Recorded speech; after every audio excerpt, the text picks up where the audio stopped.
everyone. Thank you for joining us. So excited that you're joining us for session number 2 of our MindWise Mindful sort of series. And we're really enjoying this opportunity for our practitioners and myself, I'm Tanya Hall from MindWare Psychology, and Veronica McEwen. We're both the directors of MindWare Psychology, and we're joined by some of our practitioners at MindWare. Today we have Nafisa. Thank you so much for joining us, Nafisa. Hello, thank you for having me today. And so it's our, we're hoping that we can connect with practitioners, GPs across our local Darling Downs regions so that you can really get to know us and know who you're referring to. Veronica, would you like to say a quick hello? Hi, everyone. I'm visiting you today from my house. It's a little bit after hours, and unfortunately, because it's during school holidays or the ending of school holidays, we are having to do a bit of a pre-recording of this one instead of it being live. So please excuse our different locations than normal, but that's the pleasure of being in a Zoom world, isn't it? Is that we can all connect wherever we happen to be. Yes, it is great. So I'd like to introduce you to Nafisa. So part of the seminar series, Nafisa is going to focus on managing anxiety and OCD across the lifespan, how to recognise OCD and anxiety in different age groups, and the most common treatment modalities to support recovery and treatment. Nafisa has a Bachelor of Psych Honours and Masters of Clinical Psych. She's an experienced psychologist skilled in therapies such as CBT and ACT and DBT and solution-focused therapy. Nafisa has worked across the lifespan helping children, adults and older young people. Notably, her experience lies in particularly assisting teenagers and up with anxiety and OCD disorders, guiding them towards healthier coping mechanisms and enhancing their resilience. Nafisa adopts a collaborative approach, an empathetic approach, tailoring her treatment plans to suit each individual and their needs. In addition, in addition to the evidence-based treatment, she equips the clients with essential life skills for navigating adolescence through to adulthood and their life challenges. She's very compassionate, she's skills-based, and fosters self-awareness, empowerment, and nurturing environment for clients to feel safe and to explore their emotions and challenges. She's got a dedication towards building resilience, authenticity, and meaningful connections that empowers clients for fulfilling lives.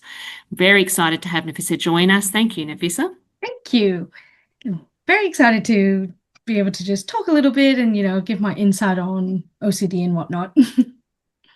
Gosh, what a blurb, can I say? It sounds impressive when you say it all in one little paragraph, doesn't it? But you know what? Can I just ask a question before we lead into the topic? Mm-hmm. Tell us a little bit about how you got into psychology. Tell us about that journey so we know a little bit about you. Well, it's a bit cliche. I actually wanted to be a psychologist since I was a teenager. So since 15, actually, I've always wanted to be one. But I was aware of how hard it is to get into the career. So I kept realistic expectations. So I feel very grateful that I managed to get into the career quite young because I really just wanted to help people because that's where I felt the most like myself and feeling like I'm within my values in that way where I can just help people and see them thrive. And yeah, just really enjoyed that side of things of being a psychologist. Now, you've worked a little bit across the lifespan, haven't you? But within your private practice, you're really trying to narrow your work in that space a little bit. Can you tell us a little bit about that? Yeah, so previously I worked at Kim's at the hospital for about like a year or so. And then after that, I currently work at a high school at Highfield State Secondary College and then do this as well for 2 days a week as well. So I found I've worked with a lot of kids. So just trying to expand my horizon and also work with adults and, keep up my skills in helping everyone of all ages as well. You've given away all the colouring in and all the creative play. That's what you've done, isn't it? Yeah. Jumped the gun there. Good. Okay, so our topic obviously today was getting you to talk a little bit about anxiety and OCD and I guess what that can look like, I guess, against that different lifespan space and potentially we're talking adolescents versus adults. Do we see different presentations in those spaces across those two developmental stages or are they very similar? I find it's helpful to look at like the components of OCD. So then you have like the obsessions and then the compulsions. So the obsessions are more of the intrusive thoughts and all that. And then the compulsions are like the routines or strong rituals that people will follow. When they're younger, as kids, I find it's more germ-based or worried about the well-being of their family. So it's like, if I don't do this, then something bad will happen to my family.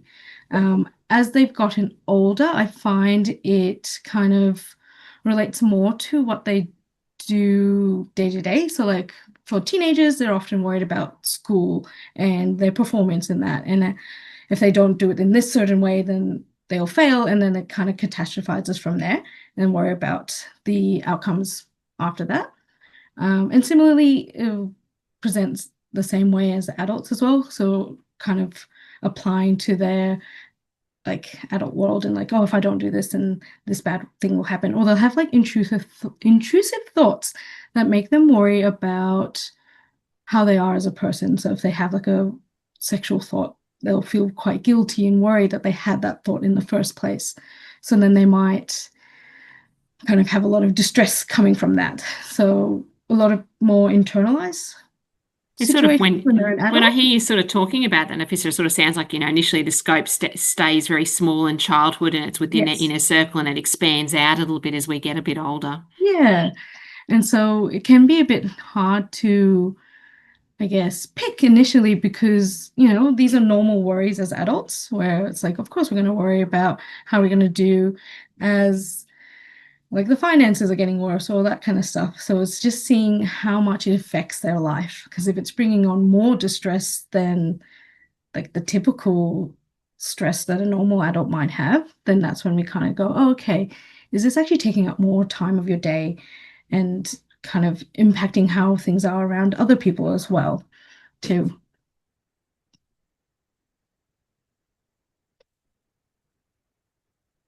Just a bit of technical pause there. Yeah, so you can sort of see across the different life stages how different they can be, but in some ways they're kind of similar at the same time too. So what I'm really hearing you say is that you really come at it with the individual and see what's happening for them and what their thoughts are, and you break it down and looking at the thoughts and look at the obsession and compulsions and look at how you can then approach that regardless of where they are in their lifespan.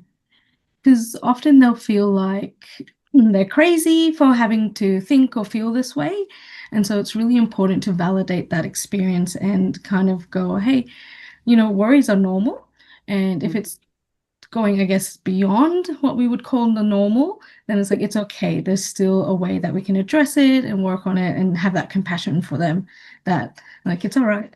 Yeah. There are ways to actually kind of come back from it and all that kind of stuff. So I've had some success with clients with that, where they start to kind of pick apart the OCD. We kind of journalize it as well. And I guess that's a good point in terms of what is normal and then what's the red Mhm. flag? Like when would doctors or GPs or health practitioners know when to refer on or to think, okay, I've given some guidance, but it feels like it's a bit more, they're needing a bit more help. Yes. So I find I often start off with like talking about how, worries are normal. So it's when it starts to take up more time or the thoughts are really persistent and pervasive. So sorry, my cat's crying in the background.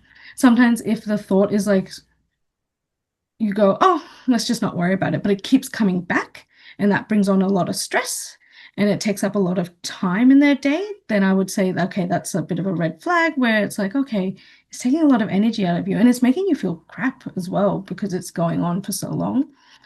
In terms of like rituals, like, checking our door if it's locked is quite normal. Maybe once or twice is okay. But if we start to go beyond like 5 times, 6 times, and it takes up a lot of time of our day, that's when we start to go like, oh, okay, it's actually become unhelpful. Like initially it's like, it's helpful to check things.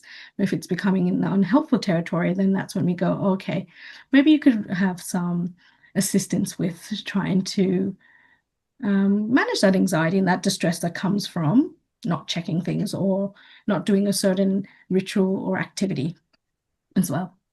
Can I ask a question? Because I think this is something I've noticed with a few clients at times, is that they're not always very forthcoming with their OCD kind of tendencies. One's because they're often very embarrassed by that.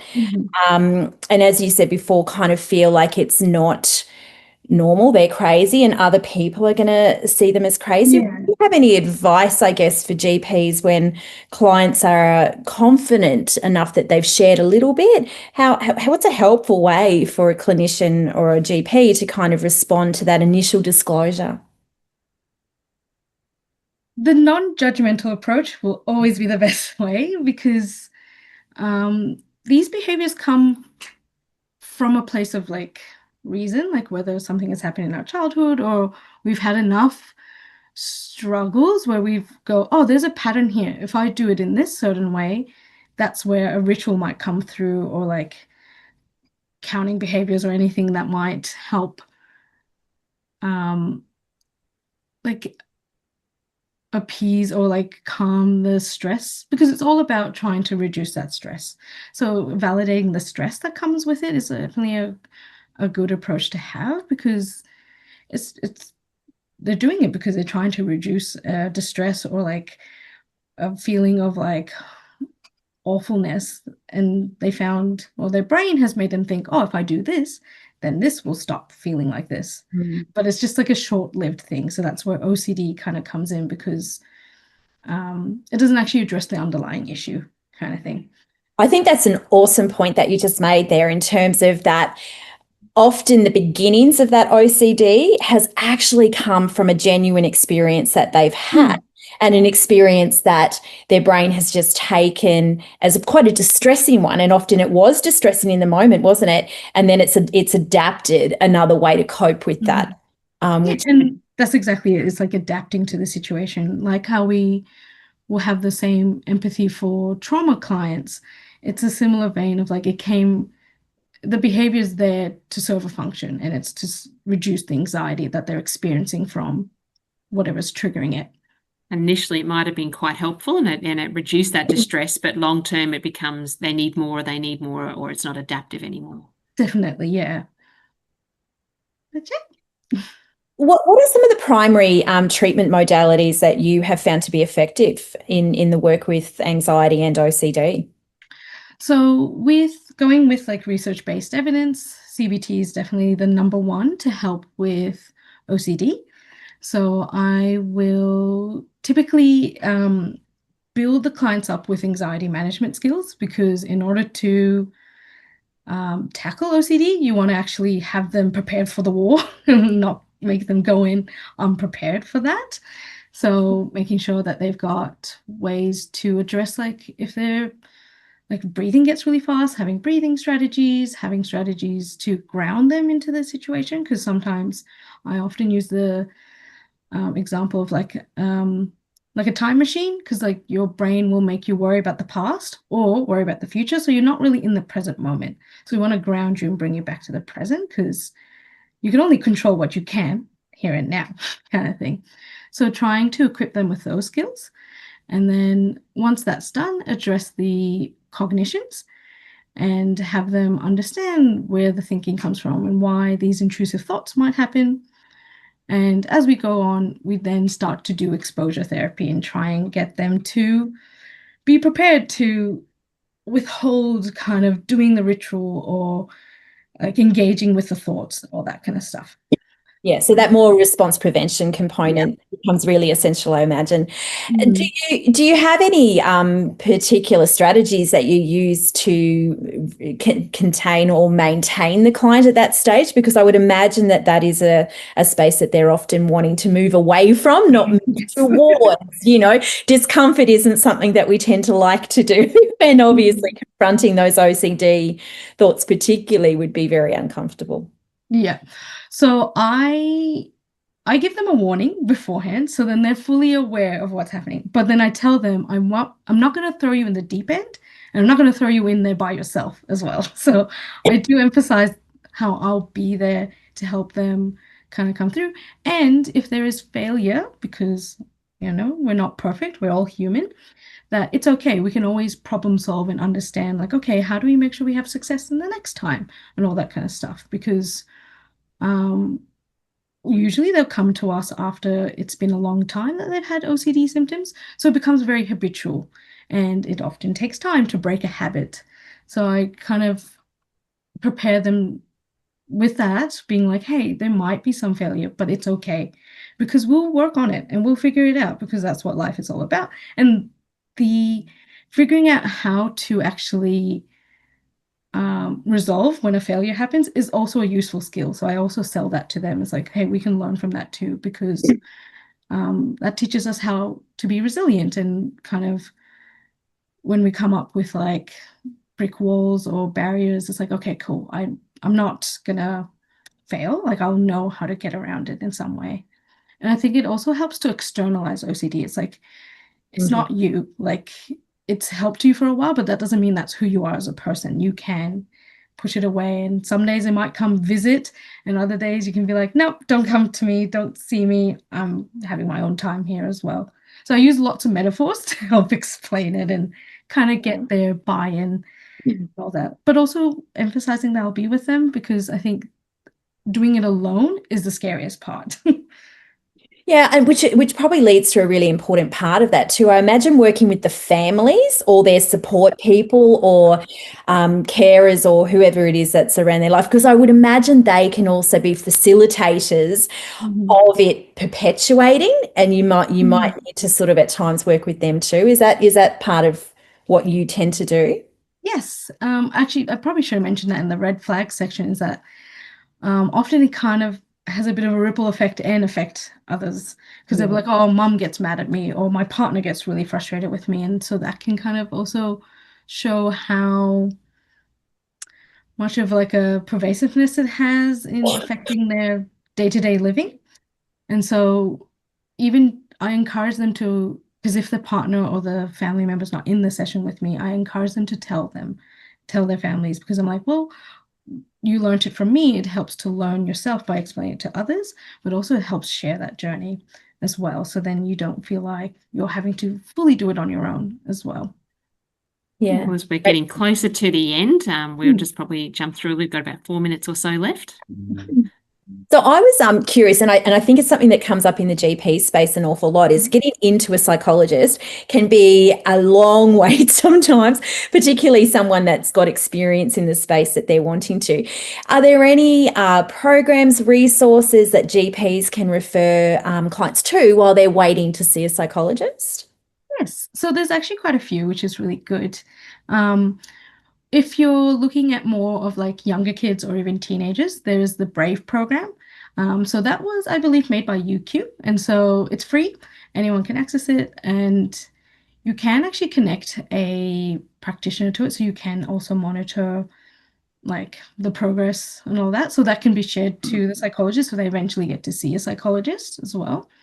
But yeah, self-paced and all that kind of stuff. So it's really great. And, they don't have to be judged. So it can be nice if they can take their own time doing it. It's a great way to also just explain how it is. Brave's the also other one, great because it engages the parents as well. So there's a parent module aspect too. Yeah. Yeah, so that's been really good too. There's also This Way Up. So there's actually quite a few programs on there for mental health. So there's like depression, insomnia, anxiety, and OCD. So another one where it's like self-paced as well. And so, yeah, it's a great resource for clients. And I think it's also great for GPs to kind of have an idea of what's there as well. And then another one is My Compass, which is by Black Dog Institute. So they're also really good too. Yeah, I agree that This Way Up ones are fantastic, because they also shorten the therapy time with us sometimes too. Because don't you think they can do a little bit of that psychoeducation, the background stuff before they get to us, which means we can get into that more intensive as well. So yeah, great suggestions. Yeah. Another research factor too with the Brave Online is when you look into the research, they show that if the practitioners like the GPs are supporting them with that referral, they're more likely to complete it. So it is a good one to be alongside. The GPs can be alongside, and then the participants and the young people, the parents, are more likely to finish it. Yeah, awesome. Okay, maybe two last questions. First one, Okay. is there any particular important information that you find helpful in a referral from a GP that just helps you with your work when you first see the client? I guess if they are able to know the nature of the anxiety, so if it's more, I guess, separation, or if it's like any concerns around OCD, generalized anxiety, like specifying that is helpful, and all that. Most of the referrals are pretty good. Usually I do the intake, so I get a lot of information from that as well. But even just having the history of how long it's been there and how much it's been affecting their lives can actually help give us a bit of information too. Okay, and lastly, as we kind of wrap up today, is there one little piece of advice or one key aspect around OCD and anxiety that you would like to share as your ending?